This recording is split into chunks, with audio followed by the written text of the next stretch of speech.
नमस्कार दोस्तों, आप सभी का स्वागत है आपके अपने ही चैनल अनुज रीना की लाइफ में। गौरी पुत्र गणेश को प्रथम करें प्रणाम, मनोकामना पूर्ण करें, सफल करें सब काम। गौरी पुत्र गणेश की जय जय, श्री गणेशाय नमः।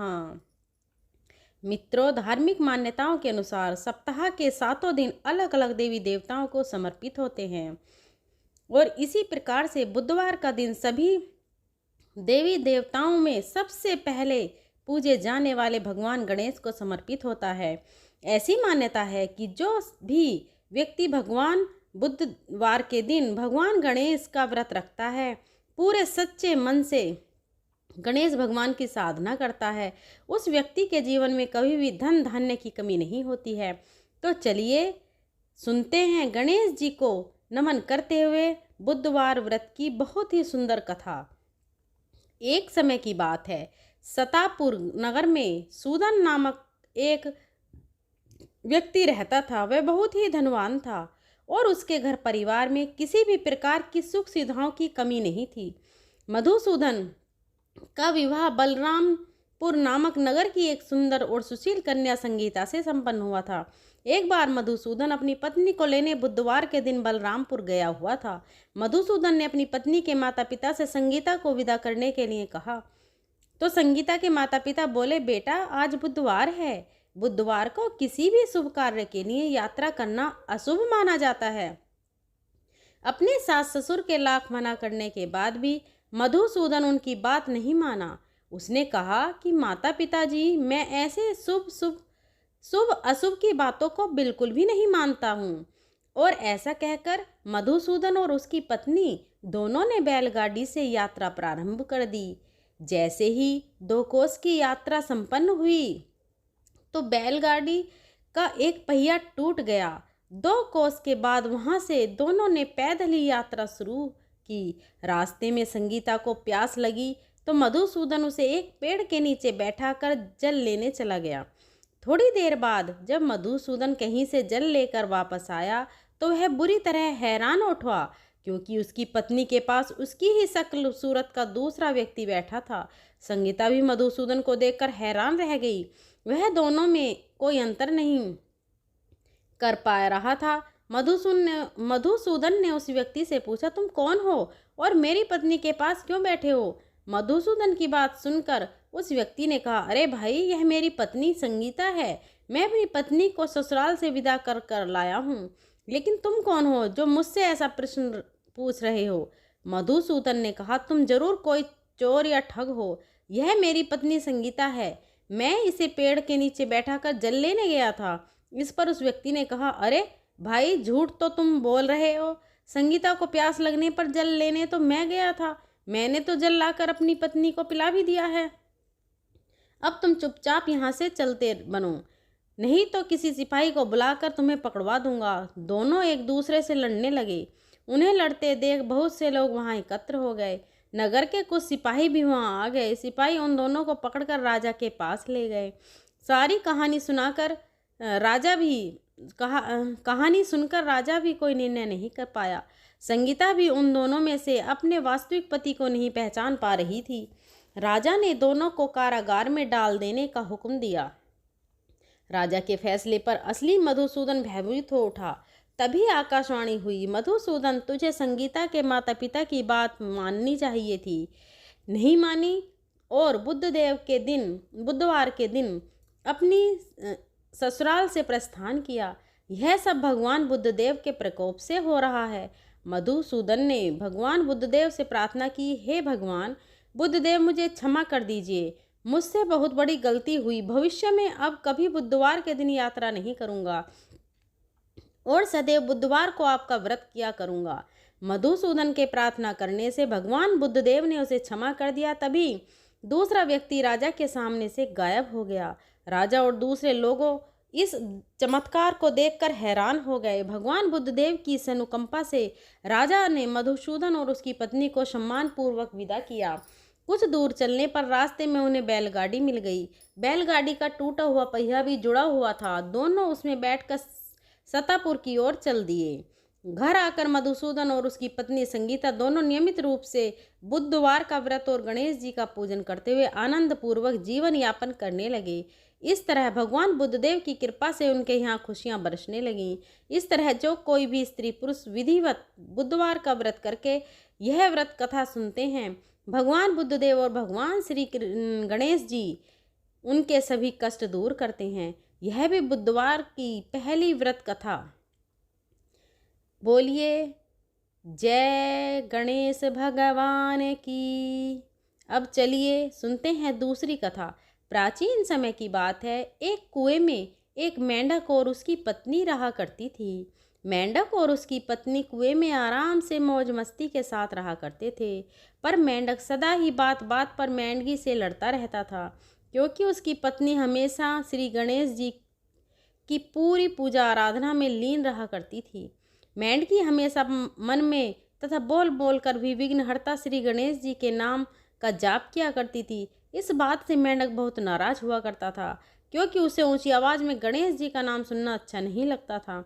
एक बार उसने गुस्से में मेंढकी को कहा, तू पापी है जो हर समय पराये पुरुष का नाम लेती रहती है, इस पाप को करना बंद कर। और उसने मेंढकी को धमकी भी दी कि यदि आज के बाद उसने विनायक जी का नाम लिया तो वह उसका सिर फोड़ देगा। एक दिन की बात है, कुएं पर राजा की दासी पानी लेने के लिए आती है, और जैसे वह कुएं में अपना बर्तन डालती है तो बर्तन में पानी के साथ साथ दोनों मेंढक और उसके पत्नी भी बाहर आ जाते हैं।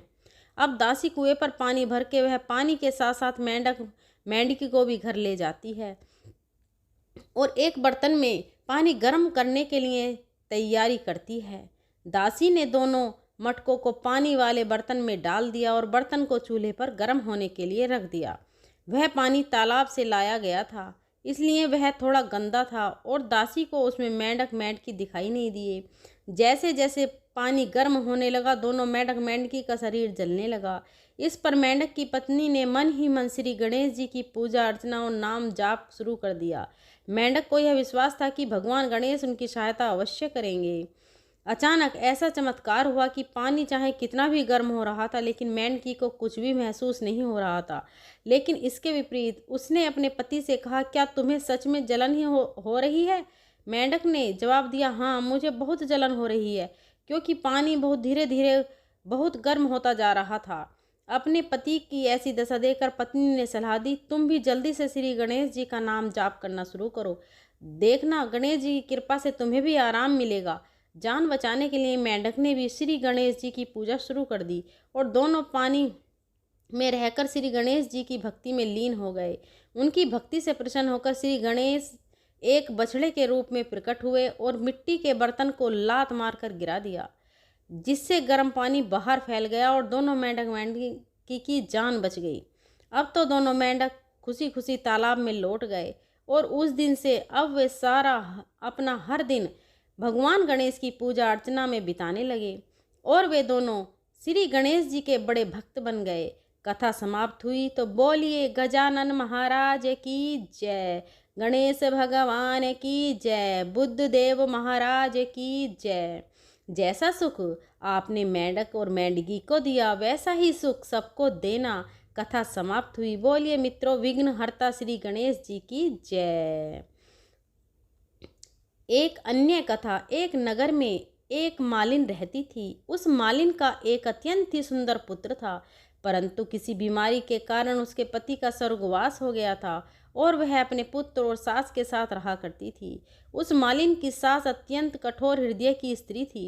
वह सदा ही अपनी बहू को कष्ट और पीड़ा देती थी और इसी प्रकार से एक दिन सास ने गुस्से में आकर अपनी बहू और पोते को घर से निकाल दिया। कोई आश्रय न होने के कारण वे दोनों रोते चलते चलते एक जंगल में जा पहुँचे और वहाँ एक बड़े पेड़ के नीचे बैठ गए। वहाँ से थोड़ी दूर पर गणेश जी का मंदिर था। इस मंदिर में बहुत लोग रोज गणेश जी के दर्शन करने आते थे।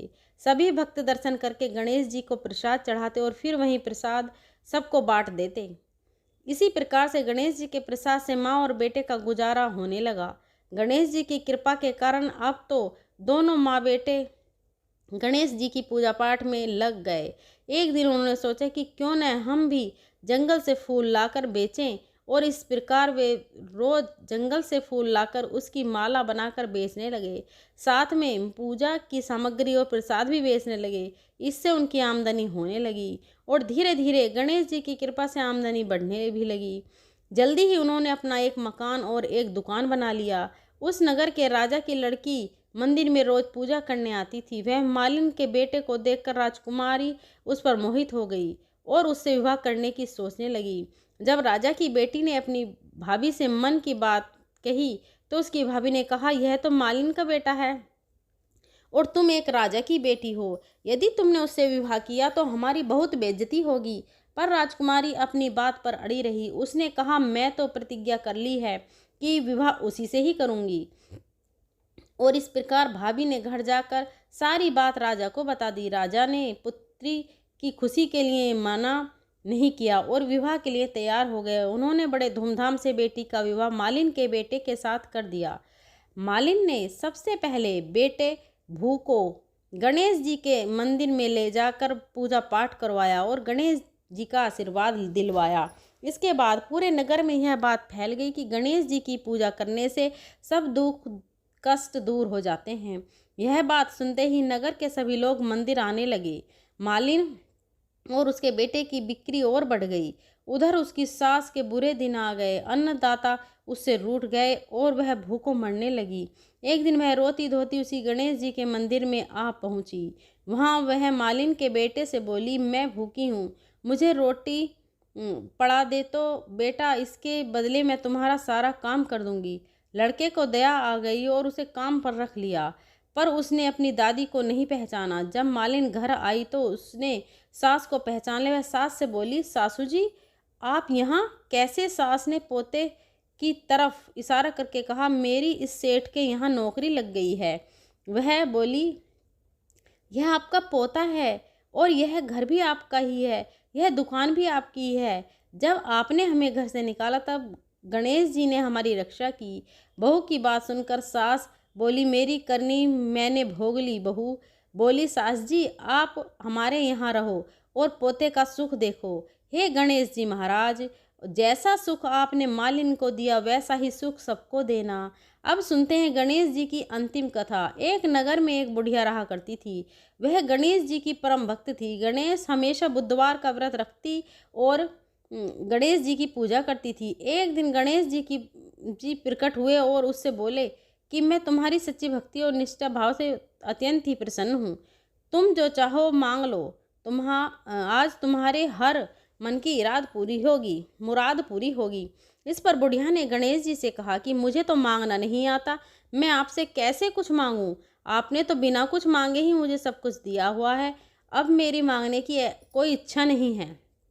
तब गणेश जी ने कहा कि तुम अपने बेटे और बहू से सलाह लेना और फिर कुछ मांग लेना। इस पर बुढ़िया ने अपने बेटे से कहा कि गणेश जी मेरी सच्ची भक्ति से प्रसन्न हुए हैं और उन्होंने मुझे कुछ मांगने को कहा है। गणेश जी से क्या मांगूं? बुढ़िया के बेटे ने यह सुनकर कहा कि माँ धन मांग ले। जब बुढ़िया ने अपनी बहू से पूछा कि पुत्री, गणेश जी ने मुझे कुछ मांगने का कहा है, मैं उनसे क्या मांगूं? उसकी बहू ने कहा कि माँ नाती मांग ले। बुढ़िया के पड़ोस के लोगों से भी इस बारे में पूछा तो उन्होंने कहा कि धन और नाती का तुम्हें क्या लाभ है? तुम अंधी हो, अपने लिए गणेश जी से आंखों की रोशनी मांग लो। इसी प्रकार बुढ़िया सबकी सलाह लेकर रात में सो गई। बुढ़िया जब अगले दिन उठी और गणेश जी की पूजा की तो इस समय गणेश जी फिर से प्रकट हुए। बुढ़िया ने गणेश जी से कहा कि आप अगर मुझसे प्रसन्न हैं तो 9 करोड़ की माया दो, निरोगी काया दो, अखंड सुहाग दो, आंखों की रोशनी दो, नाती और पोते दो, सुख और तो समृद्धि दो, जीवन के अंत में मोक्ष दो। इस पर गणेश जी ने कहा कि बुढ़िया माँ, तुमने तो मुझे ठग लिया, लेकिन जाओ तुम्हारी सब मनोकामनाएं पूरी हों। और ऐसा कहकर गणेश जी वहाँ से चले गए। इस तरह गणेश जी की कृपा से बुढ़िया को सब कुछ प्राप्त हो गया। मित्रों, आइए अब सुनते हैं गणेश जी की आरती। जय गणेश जय गणेश जय गणेश देवा, माता जाकी पार्वती पिता महादेवा। अंधन को आँख देत, कौड़िन को काया, भांजन को पुत्र पुत्र देत निर्धन को माया। जय गणेश जय गणेश जय गणेश देवा, माता जाकी पार्वती पिता महादेवा। एक दंत दयावंत चार भुजाधारी, माथे पर सिंदूर सोहे मूसे की सवारी। जय गणेश जय गणेश जय गणेश देवा, माता जाकी पार्वती पिता महादेवा। विघ्न विनाशक स्वामी सुख संपत्ति देवा, सब काम सिद्ध करे श्री गणेश देवा। जय गणेश जय गणेश जय गणेश देवा, माता जाकी पार्वती पिता महादेवा। दीनन की लाज रखो शंभु सुतवारी, कामना को पूरा करो जग बलिहारी। जय गणेश जय गणेश जय गणेश देवा, माता जाकी पार्वती पिता महादेवा। जय हो गणेश भगवान की जय हो। गणेश वंदना। गजाननं भूतगणाधिसेवितं कवितजम्बूफलचारु भक्षणम् उमासुतं शोकविनाशकारकं नमामि विघ्नेश्वर पादपंकजम्। जय हो गणेश भगवान की जय हो, बुद्ध देवता की जय हो। दोस्तों, अगर वीडियो पसंद आई हो तो वीडियो को लाइक करें और अपनी फ्रेंड और फैमिली में शेयर करें, और हमारे चैनल अनुज रीना की लाइफ को सब्सक्राइब करें और बेल आइकन को प्रेस ज़रूर करें ताकि आने वाली सभी वीडियो की नोटिफिकेशन आपको मिल सके। और कार्तिक माह के महात्म्य को, छठ मैया की व्रत कथा, आने वाली सभी कथाओं की वीडियो आपको हमारे चैनल पर मिलेगी, इसलिए एक बार विज़िट ज़रूर करें। मिलते हैं अगली वीडियो के साथ। धन्यवाद।